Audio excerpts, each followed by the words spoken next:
got this project going on here. The guys have been working on this deck for a few days, and just wanted to take a minute and point out a few things that are required for code that we do on all of our projects. One of the things that we notice some other contractors or homeowners building their own decks miss is this here is called a beam or a girder. We call them girders, and a lot of times we'll see that these are screwed onto the post.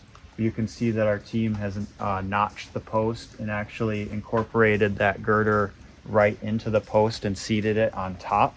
This is one of the acceptable manners to attach this according to the code book. But that's something that we see that's missed a lot on deck projects. And so if you're building a deck yourself, you definitely want to make sure that you do it in an appropriate way. And if you're hiring a contractor, if they're just lagging or screwing the girders on the sides of the post, that is not appropriate. You want to make sure that you're going to end up with a quality product. Another thing that's super important to do correctly is the flashing. So you can see up there, a little hard to see from this angle, but there is Z flashing is what it's called, and it's shaped kind of like the letter Z, and it goes behind the siding, comes over the top of the ledger board, and then returns back down. So any water that falls against the house, it's going to be diverted away from the wall of the house rather than soaking into the house and causing damage. And then they have another piece of flashing that they've installed behind it, just to make sure that all the water runs away and doesn't kind of sneak behind there, because this is rougher wood siding on this particular house. So other than that, they've got a good start here. Joists are all spaced 16 on center. That's something that we get approved ahead of time by the building official. We submit our plans when we pull a permit, and then they check all the spacing and sizing of all the lumber that we use. We've got our footing inspection complete here. We dig the holes ahead of time. The inspector comes out, verifies that the holes are as deep as they're supposed to be, and then we set all of our posts. This is a pretty big project, so the guys have got a good start here, and then we'll check in again in a few days. Okay, so when we were filming the other day, Mark, we were down below and we were looking at the way our girders are notched in and talking about footings. So there's a couple of different options when it comes to footings under a deck. All of our footings go in the ground 42 inches because in the wintertime the ground can freeze. And if the ground freezes below a footing, the frost can push that footing up or make it move. So we are required by code to go down below the frost line and put our footing at a depth of 42 inches. Most of the time when we pull a permit for a project, the inspector actually comes and checks the depth of all of our footings. But even if they don't, we actually document that on every project. We take a picture of a tape measure down to check the depth of every hole and make sure that we're down far enough below the frost line. So there's two basic kinds of footings that can be used. What we've got here on this project is a precast concrete footing. It's a piece of concrete about this big. It looks kind of like a giant cookie, and we actually call them cookies. So when the hole is dug, that cookie's placed in the bottom of the hole, and the post is set on top of it, and then the dirt's backfilled into the hole. Another style of footing that we use sometimes can be used if the ground contains a lot of moisture. Some customers prefer this style of footing, but it's called a pier. And the way we accomplish that is we dig the same hole, we put this cardboard tube down in the hole, and then fill this tube with concrete and trowel it off at the top, and then install a metal bracket with a post coming off of that footing. Both of these work well. Like I said, the piers work really well if we're in a moist environment like near a lake, or if the water table's really high. It can be good to keep the posts up out of the ground. But here we've got really sandy soil that drains really well, so we've got all our posts in the ground on precast footings. So after the footings are complete, we move on to the framing part of the project. We've got our posts on the footing, and then we talked about how we notch the girder into the post to make sure that the weight of the girder is supported straight on the post rather than by fasteners. And then the framing of the deck is comprised of joists, and those sit on top of the girder. They may be tied into the house like we can see over there. We've tied them in with some joist hangers.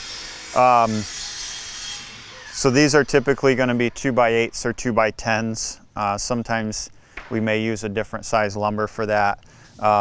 If your deck boards are run horizontally, we're going to space your joists 16 inches on center most of the time.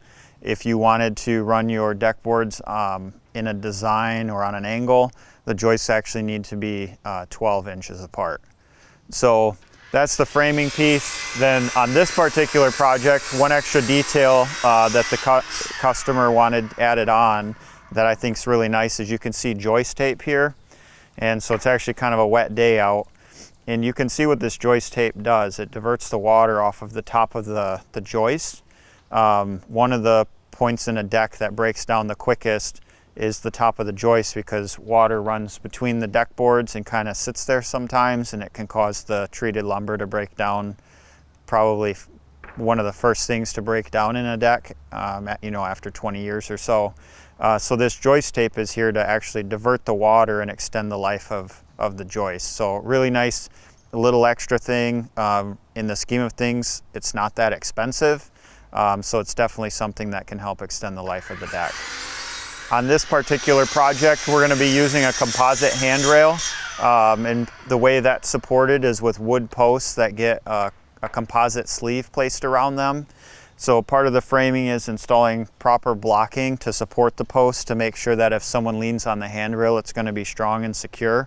So you can see our team's already put some blocking in here, and we have the posts. And then once all the deck boards are on, each of these posts will get a sleeve that makes it look finished, and then the handrail gets installed in between the posts. One of the other framing details that I'd like to point out that we're always conscious of on our projects that sometimes can get missed, that we notice on other folks' projects, is the spacing of the stringers.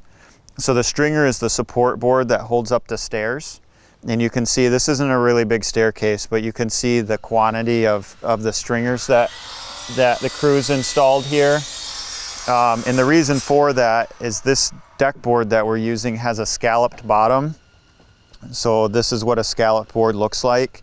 And on the stairs, because you're walking up them and kind of there's a bounce in your step, the manufacturer requires that the stringers be placed closer together. So sometimes we see stair stringers installed 16 inches apart, just like the joists, but the manufacturer actually requires for a scallop board that they be 9 inches on center.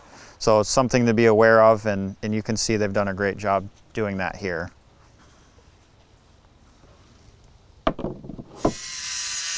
So one detail that I'm going to point out here that they've done with this particular project, the span of the deck is longer than what a deck board would be. So they've installed a divider board right here.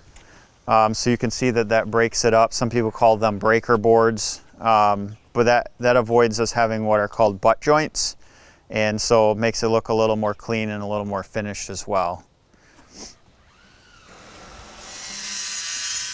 And then you can see this divider board, or really it might be difficult to see. The divider board's installed with plug-in screw kits. So these are matching little covers to cover the heads of the screws. That way it looks finished and you don't see the screw heads that are installed in this board. We can walk around back here.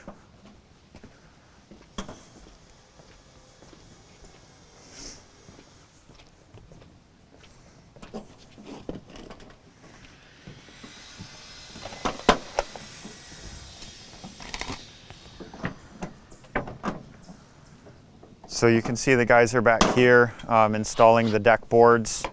The deck boards are installed and attached to the joists with these hidden fasteners. So you don't see screw heads at all in this deck as you look across it. These are installed between each of the boards. There's a little clip that sits over the joists, and this piece of the clip actually slides into the groove on each side of the deck board, and then the screws run down and it holds it in place. So there's a few different versions of these, but these are called camo clips. These are the ones we've been using more recently, and they work really, really well. They definitely make the product look more finished. So once all the decking is complete, and we move on to the handrail, this is what the handrail post sleeves look like. So you can see inside of here we've got the 4x4 that's blocked and supported properly. Then we've got what's called the post skirt. And then the post sleeve is this part here. And really it just slides over the top, and then there will be a bracket installed with screws that holds the handrail in place. And then a cap to make sure that it's watertight and sealed and looks finished. So once the handrail's installed, each post will be trimmed out like this, and then the screws from the handrail brackets will anchor everything together.